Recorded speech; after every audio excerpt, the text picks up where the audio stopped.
guys, bersama saya lagi dalam ORAITNOPO channel dalam segmen Suara Orang Kampung. Rasa sebelum saya teruskan, saya ingin mengucapkan selamat Hari Gawai kepada penyokong-penyokong kita daripada Sarawak. Saya baru sahaja sampai daripada Kapit ya, perjalanan sebentar tadi. Dan sekali lagi saya ingin meneruskan ya, apa yang saya ingin kongsikan hari ini berkaitan dengan Rafizi Ramli yang sering diserang, yang sering dikritik oleh pihak pembangkang. Tapi mereka sebenarnya tidak tahu ya tindakan bahwa Rafizi adalah seorang YB yang penuh dengan tindakan ya, lebih daripada cakap besar ya, berbanding dengan Menteri Besar Pembangkang yang hanya kuat bising, sahabat-sahabat semua. Dan hari ini adalah satu sidang media, dalam satu sidang media ya, kita akan mendengar ya, satu lagi ya, kenyataan daripada Rafizi yang terbaik untuk negara kita. Inilah contoh seorang YB yang bertindak lebih daripada cakap kosong. Setengah-setengah seperti MB lato-lato yang suka cakap kosong dan sebagainya, sahabat semua.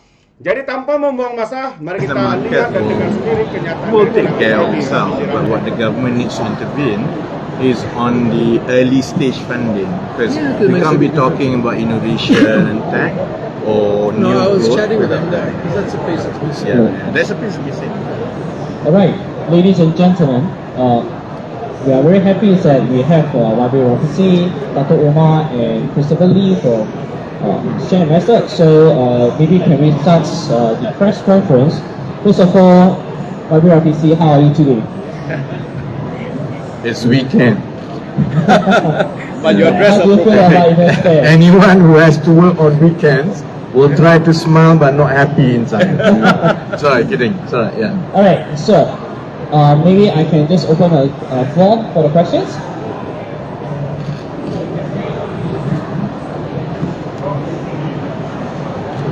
Okay, just now you mentioned about the government will hire Laila from RTF. Just now you mentioned in your speech that they can want to make sure that inflation will be moderate and not up and also down. So what do you think about it? Well, you see, inflation is a function of supply and demand.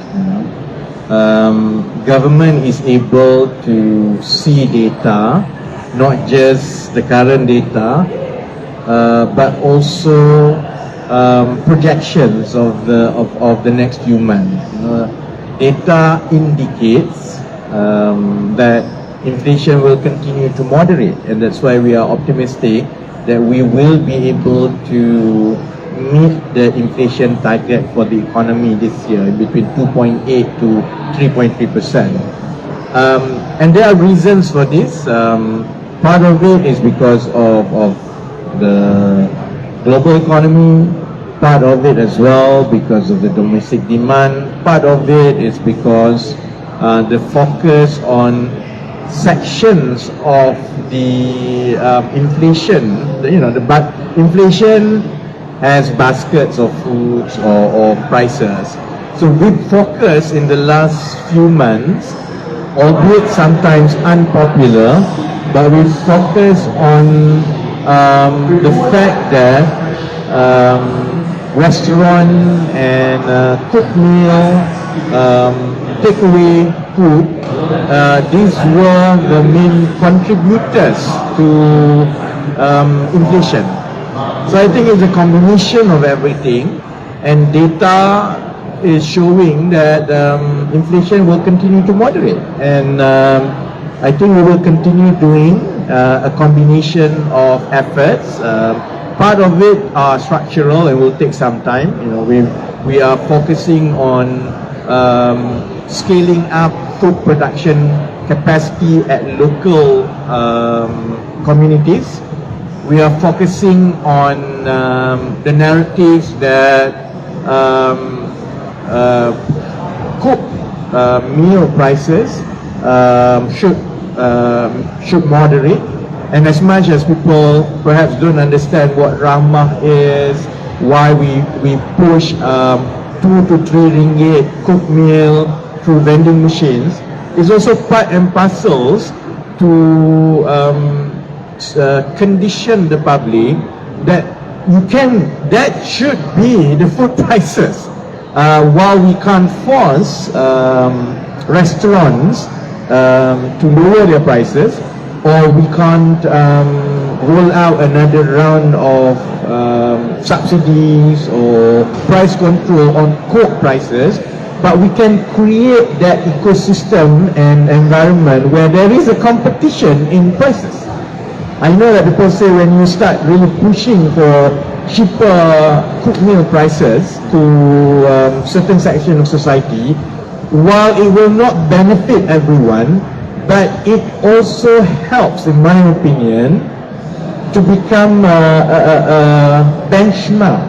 It's a check and balance as well, so that food at restaurants, dekat gerai ni, doesn't continuously go up, because now people know, why are you charging for this for 7 ringgit when I can get elsewhere for just 4 or 5 ringgit? So I think it's a combination of effort. Some are market oriented, some are narratives, some are fundamentals, but altogether we hope that this downward trend of moderating inflation will continue until the year end.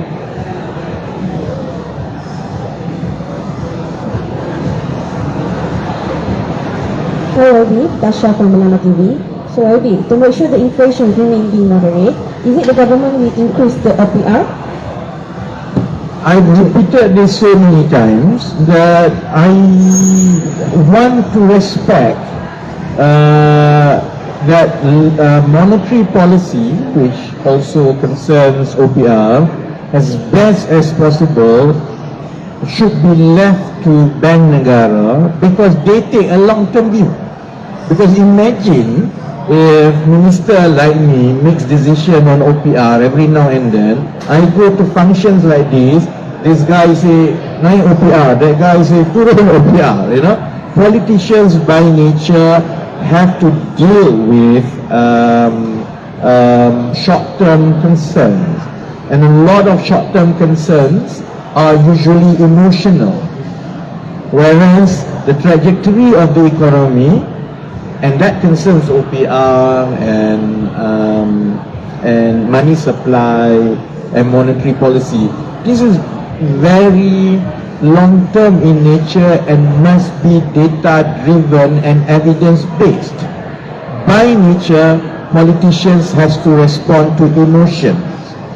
And while I don't know whether it will go up or will go down, I've maintained persistently that the monetary policy, as best as possible, unless it begins to encroach on social safety nets, unless it begins to have immediate impact on the economy, that you move away from that sweet spot between sustainability and growth, then we will have that discussion with Bank Negara. As it is, I want to respect that, and that's my position in government and outside government. We'll see how the market reacts. The debt ceiling problem in US hopefully is about to resolve. By next week it will resolve. I suppose Bank Negara will continue to monitor all these developments, and we will be updated. We will have that discussion. But the decision is not a politician's decision on day-to-day basis when we meet different groups of people differently. That is not how monetary policy should be, and that's my position that media will continue to ask. At some point I will say please refer to my video semalam, because it's going to be the same response throughout.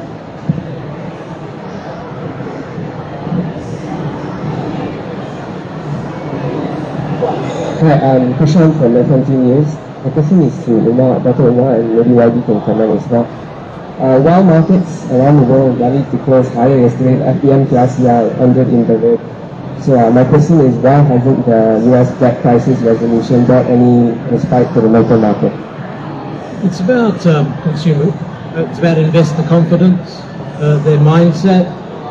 What we have in Malaysia at the moment is, as Young Kehormat shared, the nature of our business is they're looking for what's the profitability that we'll see coming from companies. So the key thing for Malaysian businesses is to get back to business and earn profits. Because why do people invest? People invest for dividends, people invest for growth.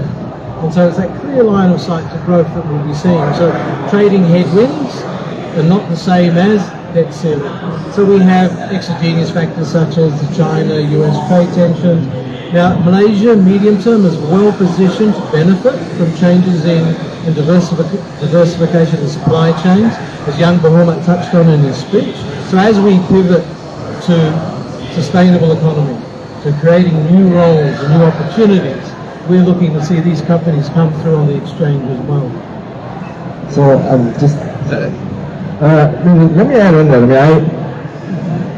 I don't invest actively in equities, so I'm not from stock analyst house, but this is my view about the last 24 hours as the debt ceiling crisis in US being resolved.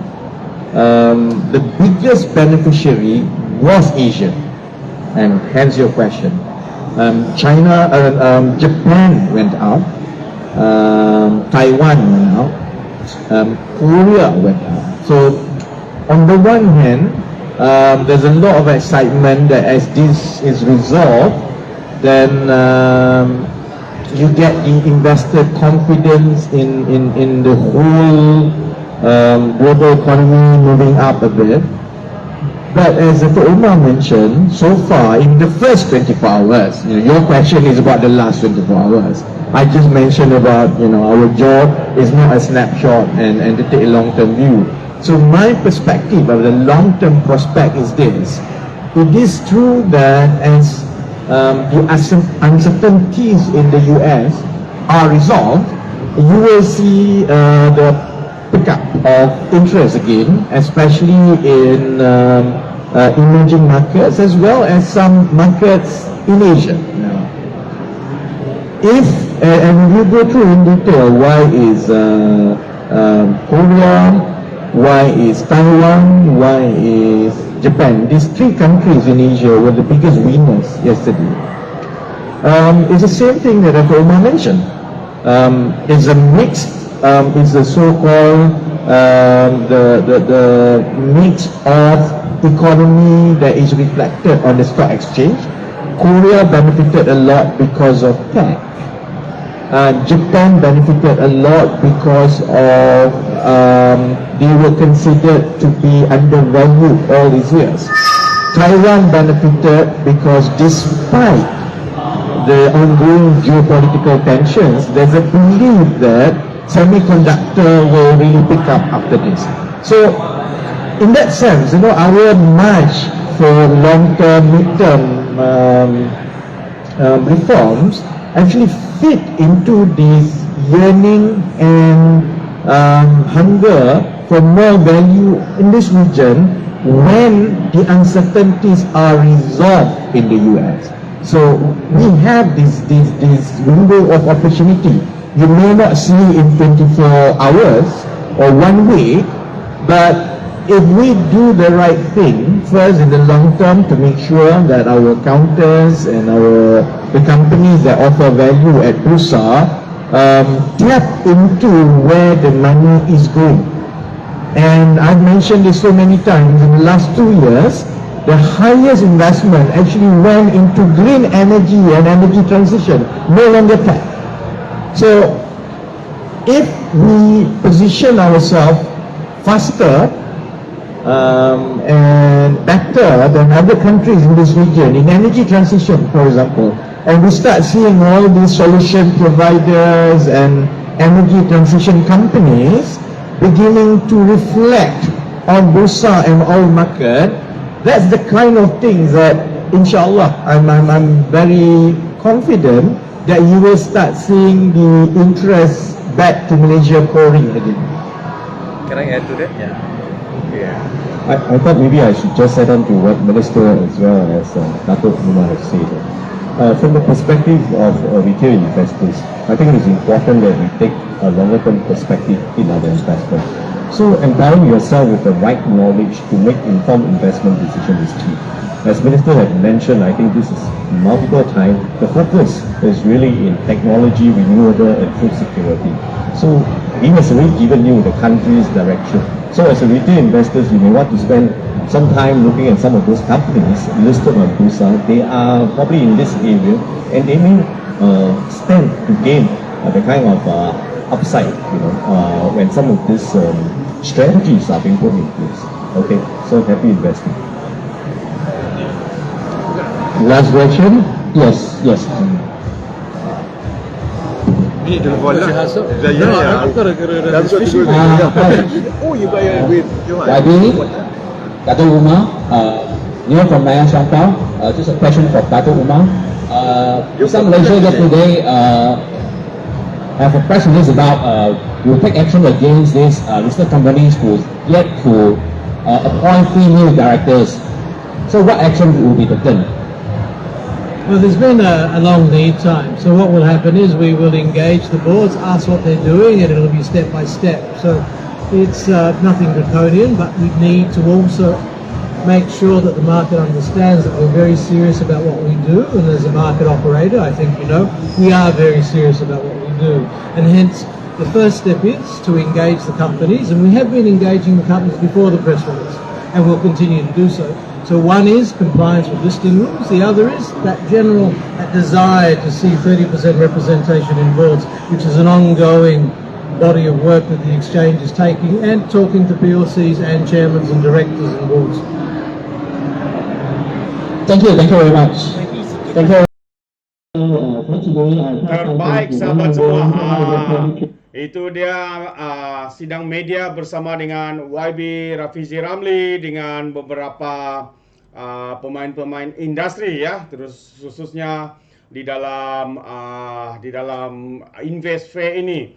Jadi kita boleh nampak sahabat semua bagaimana perkembangan pelabur-pelabur dan juga idea-idea yang sedang direncanakan oleh Kementerian Ekonomi khususnya seperti YB Rafiziramli. Kini kita boleh nampak membuahkan hasil sahabat-sahabat semua. Tapi malangnya mungkin apa yang dinyatakan dalam sidang media ini, para walaun-walaun lebay-lebay di luar sana mungkin tidak memahaminya sebab ia dilakukan sepenuhnya di dalam bahasa Inggris. Itu dia sahabat-sahabat semua.